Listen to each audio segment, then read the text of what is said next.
Good morning, students. Welcome back to your science class. Today we are going to read chapter number 10, Sun, Planets and Stars. आज हम chapter number 10 read करेंगे जिसका topic है सन, planets and stars. इस topic में हम क्या क्या पढ़ेंगे? यूनिवर्स के बारे में, the solar system and artificial satellites. First of all, the universe. A vast space that is seen when we look up in the sky is called the universe. एक बहुत बड़ा स्पेस जब हम आसमान की तरफ देखते हैं तो हमें बहुत बड़ा स्पेस दिखाई देता है जिसे हम क्या कहते हैं? Universe. It includes all the heavenly bodies like the stars, planets, moons, meteorites and comets. इसमें क्या क्या शामिल होता है? Stars, planets, moon, meteorites and comets, ये सभी हमारे यूनिवर्स में शामिल होते हैं. Scientists believe that the universe began with a vast explosion called big bang about 15 million year ago. वैज्ञानिकों का मानना था, उनका विश्वास था कि जो हमारा यूनिवर्स है वो एक वास्ट एक्सप्लोजन, एक बहुत बड़े एक्सप्लोजन के साथ, जिसे बिग बैंग कहते हैं, अबाउट 15 बिलियन ईयर एगो हमारा यूनिवर्स स्टार्ट हुआ था. Few minutes after the explosion atomic particles combined together to make the gases helium and hydrogen. Explosion के कुछ मिनटों के बाद ही जो एटॉमिक पार्टिकल्स थे वो एक साथ जुड़ गए, कंबाइन हो गए, और कौन कौन सी गैसेस हुई? हीलियम और हाइड्रोजन गैसेस. ठीक है. ओवर मिलियंस ऑफ ईयर, और मिलियंस ईयर्स के बाद these gases form the universe. इन गैसों ने मिलकर क्या बनाया? यूनिवर्स बनाया. And all the stars and galaxies within it, और इसके अंदर सभी स्टार्स और गैलेक्सी भी शामिल थे. Let us now learn about the universe. अब हम यूनिवर्स के बारे में पढ़ेंगे. Everything that we see around us exist in the universe. हमारे चारों तरफ जो भी चीज़ें हम देखते हैं वो सब कहाँ प्रेजेंट है? यूनिवर्स में. The earth on the which we live is also a part of the universe. और ये जो पृथ्वी है जिस पर हम रहते हैं वो भी यूनिवर्स का ही एक पार्ट है. Similarly the sun, the moon and the stars are also a part of universe. इसी प्रकार मून है, सन है, स्टार्स है, ये सब भी यूनिवर्स का ही पार्ट है. If we look at the sky in the night, जब हम रात के समय अगर आसमान में देखते हैं, we can see a galaxy of stars twinkling. हम तारों के समूह को आसमान में चमकते हुए देखते हैं, ट्विंकलिंग करते हुए देखते हैं. A star is hot ball of gases. Star क्या होता है? Hot ball. एक बॉल होती है, बहुत गैसेस की गर्म बॉल होती है. The stars emit their own heat and light. जो स्टार्स हैं, तारे हैं, उनकी अपनी हीट एंड लाइट होती है. The sun is also a star. और सूरज जो है वो भी एक स्टार है. There are some stars which are 1000 time bigger than the sun. इसी तरह से ऐसे बहुत से तारे हैं जो कि सूरज से हजारों गुना बड़े हैं. The stars are grouped by our ancestor under different name. जो स्टार्स के ग्रुप हैं, स्टार हैं, उनको ग्रुप किया गया है डिफरेंट नेम से. These groups of stars are called constellations. और सितारों के इन ग्रुप्स को हम कॉन्स्टिलेशन कहते हैं. These groups are named after animals and ancient heroes. और इन समूहों का नाम एनिमल्स के नेम पे या फिर पुराने हीरो के नाम पर है. The constellation changes their position in the sky. जो कॉन्स्टिलेशंस होते हैं वो आसमान में अपनी पोजीशन को चेंज करते रहते हैं. They move from the east to west. वो ईस्ट से वेस्ट की तरफ मूव करते हैं. Ursa Major, Orion, Big Dipper and Cancer are some example of constellation. जो कॉन्स्टिलेशंस हैं उसमें मुख्य कौन कौन से हैं? Ursa Major, Orion, Big Dipper and Cancer. ये देखिए आसमान में आपको इस तरह से दिखाई देता है ना. The sun. The sun is also a star, जो सूरज है वो भी एक स्टार है। It is a giant ball of hot gases, और ये गैसेस का बहुत बड़ा धधकता हुआ गोला है। It is the nearest star to the earth, और ये पृथ्वी के सबसे नियर है। That is why we get enough heat and light from it, इसी कारण हमें सूरज से प्रॉपर मात्रा में, पर्याप्त मात्रा में हीट और लाइट प्राप्त होती है। The other stars are far away from the earth, और जो दूसरे तारे हैं वो पृथ्वी से दूर हैं। सो दे लुक वेरी स्मॉल, इसी कारण वो हमें बहुत ही छोटे दिखाई देते हैं। द सोलर सिस्टम, अब हम पढ़ेंगे सोलर सिस्टम के बारे में। The sun, the 8 planets, their moons and the dwarf planet form the solar system. सूरज, उसके चारों ओर परिक्रमा करते हुए 8 प्लैनेट, उनके मून और जितने भी ड्वार्फ प्लैनेट हैं, ये सब मिलके क्या बनाते हैं? Solar system. The word planet means wanderer.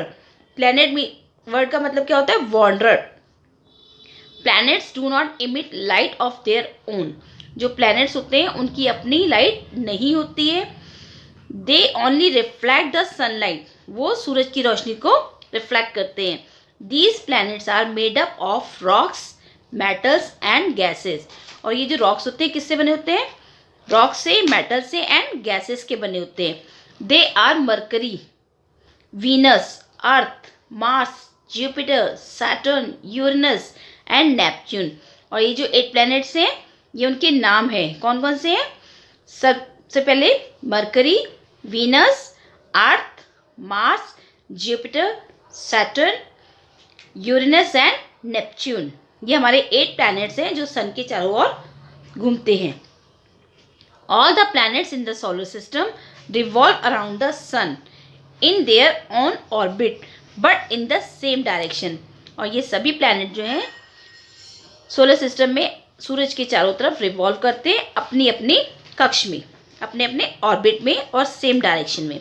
The path that a planet takes to revolve around the sun is called an orbit, वो रास्ता जिस पर कोई प्लैनेट सूरज की चारों तरफ चक्कर काटता है उसे हम ऑर्बिट कहते हैं। Besides these star and planets there are many other heavenly bodies called satellites, इस तरह से तारों और प्लैनेट्स के अलावा यूनिवर्स में और बहुत सी हेवनली बॉडीज होती हैं जिन्हें हम सैटेलाइट्स यानी कि उपग्रह कहते हैं। Satellites move around the planet, और ये जो सैटेलाइट्स होते हैं ये प्लैनेट के चारों तरफ मूव करते हैं। They do not possesses light of their own, और वो भी उनकी भी अपनी कोई लाइट नहीं होती है। They reflect the light from the sun, वो भी सूरज की रोशनी से रिफ्लेक्ट करते हैं। The moon is the natural satellite of the earth, जो मून है वो अर्थ का नेचुरल सैटेलाइट है। The moon takes 27 days to orbit the earth, और जो मून है वो 27 डेज का टाइम लेता है अर्थ के चारों तरफ घूमने में। The satellites of planets are called moon, और प्लैनेट्स के चारों तरफ जितने भी सैटेलाइट मूव करते हैं उन्हें हम मून्स कहते हैं।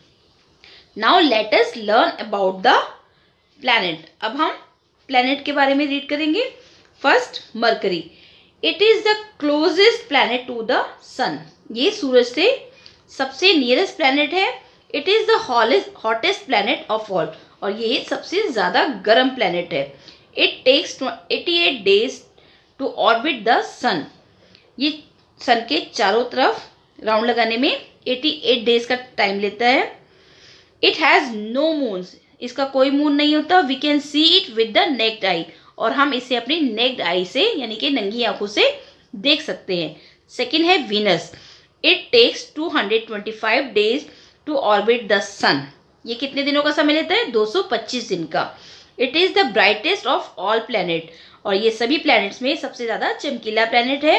इट हैज़ नो मून, इसका भी कोई मून नहीं होता है। It is also known as a morning star, इसे मॉर्निंग स्टार के नाम से भी जाना जाता है।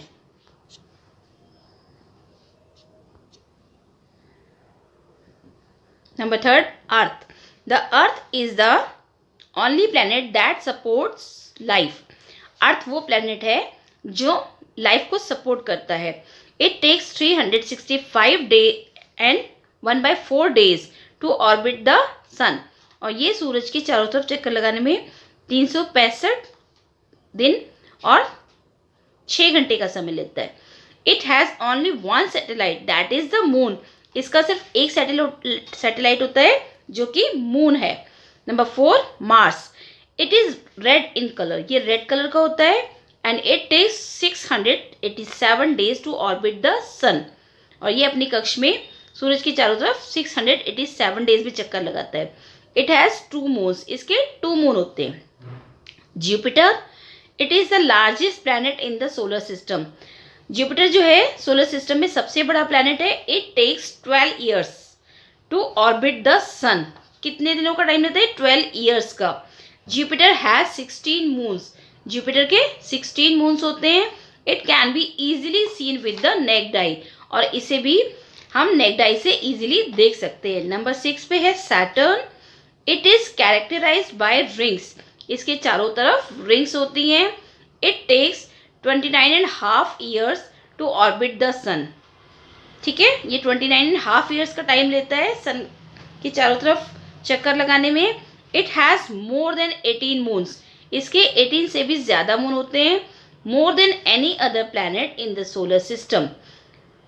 It can be seen with the naked eye, और इसको भी हम नेक्ड आई से देख सकते हैं। Number 7 Uranus. It take 84 years to orbit the sun. ये कितना समय लेता है? 84 ईयर्स का। इट हैज़ 15 मून्स, इसके 15 मून्स हैं।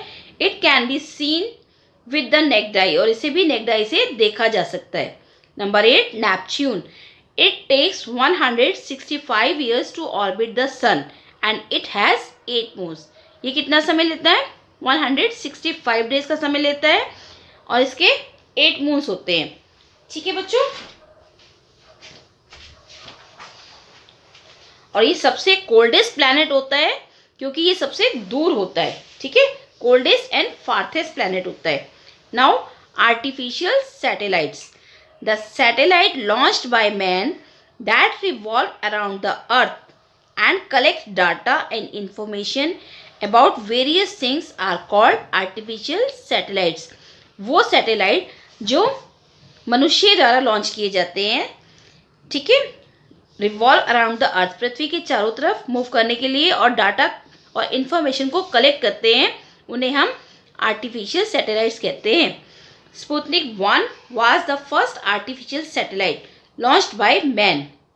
साइंटिस्ट द्वारा जो पहला आर्टिफिशियल सैटेलाइट लॉन्च किया गया वो था Sputnik 1। It was launched by Russia on October 4, 1957, और इसे रशिया के द्वारा लॉन्च किया गया 4 अक्टूबर 1957 को। Now there are hundreds of artificial satellite in the sky launched by different countries. और अब कितने ही सैटेलाइट ऐसे हैं जो लॉन्च किए गए हैं अलग अलग देशों के द्वारा। These artificial satellites are used for various purposes such as weather forecasting, education, communication and transmission of the television program। ये आर्टिफिशियल सैटेलाइट जो है इन्हें किस लिए लॉन्च किया जाता है? मेनली वेदर फोरकास्ट के लिए, एजुकेशन के लिए, कम्युनिकेशन एंड ट्रांसमिशन के लिए ये सैटेलाइट्स लॉन्च किए जाते हैं। India also launched many artificial satellites. Bharat ने भी बहुत से आर्टिफिशियल सैटेलाइट लॉन्च किए हैं जिनके नेम हैं Aryabhata, Rohini, INSAT 1B, INSAT 1C, PCLVS, polar satellite launch vehicles and GSLVS, geosynchronous satellite launch vehicles. Rockets are also used to carry satellites and other things into the space। Rockets का भी use किया जाता है to carry satellite, satellites को ले जाने के लिए, okay, and other things into space, और इसके अलावा अन्य चीज़ों को ले जाने के लिए रॉकेट का भी प्रयोग किया जाता है। The first man who landed on the moon was Neil Armstrong. पहले व्यक्ति जिन्होंने मून पर लैंड किया था वे थे नील आर्मस्ट्रॉन्ग। एन अमेरिकन, जो कि एक अमेरिकन व्यक्ति थे। Rakesh Sharma was the first Indian who went into the space, और भारत की तरफ से स्पेस में जाने वाले पहले व्यक्ति थे राकेश शर्मा। ये है Neil Armstrong and Rakesh Sharma. Now अब आपने क्या करना है कि इस लेसन को अच्छे से रीड करना है. Okay, now we will do the exercise. First है multiple choice questions. Tick the correct option. The word planet mean. Planet word का क्या मीनिंग होता है? Wanderer. Second, this is the nearest star to the earth. पृथ्वी के सबसे nearest star कौन सा है? Sun. This is the brightest planet in the solar system. Solar system में सबसे ज्यादा ब्राइटेस्ट प्लैनेट कौन सा है? Venus. The following planets has the highest number of moons. कौन सा प्लैनेट है जिसमें हाईएस्ट नंबर ऑफ मून्स है? Saturn. This is the coldest of all planets. सभी प्लैनेट्स में सबसे ठंडा प्लैनेट कौन सा है? Neptune. Now fill in the blanks. Sputnik 1 was the first artificial satellite launched by man. Man के द्वारा जो फर्स्ट सैटेलाइट था कौन सा था? Sputnik 1. Groups of star are called constellation. Stars के ग्रुप को क्या कहते हैं? Constellation. We get light and heat from the sun. The path that a planet takes to revolve round the sun is called an orbit. वो रास्ता जिसपे सभी planet move करते हैं, रिवॉल्व करते हैं, उसे क्या कहते हैं? ऑर्बिट, कक्ष. Planet Venus is also known morning star. Morning star के नाम से कौन सा प्लैनेट जाना जाता है? Venus. Now matching. Big Dipper. Big Dipper क्या है? A constellation. The sun. Sun क्या है? Nearest to the earth. Mercury is hottest planet. Mars the red planet. Jupiter the largest planet in the solar system, and Saturn characterized by ring. Saturn के चारों तरफ rings होती हैं जिससे वो Now give one word answer for each of the following. Number 1, it is a hot ball of gases. ये hot ball होती है gases की. क्या होता है ये? A star. Number 2, it is also called a star. इसे star भी कहा जाता है. The sun. Number 3, it is a natural satellite of the earth. यह अर्थ का नेचुरल सैटेलाइट है. The moon. It is the brightest planet of all. सभी planets में सबसे चमकीला प्लैनेट कौन सा है? Venus. Okay students, now read your lesson very carefully and do the given exercise in your books. Okay, thank you students and take care.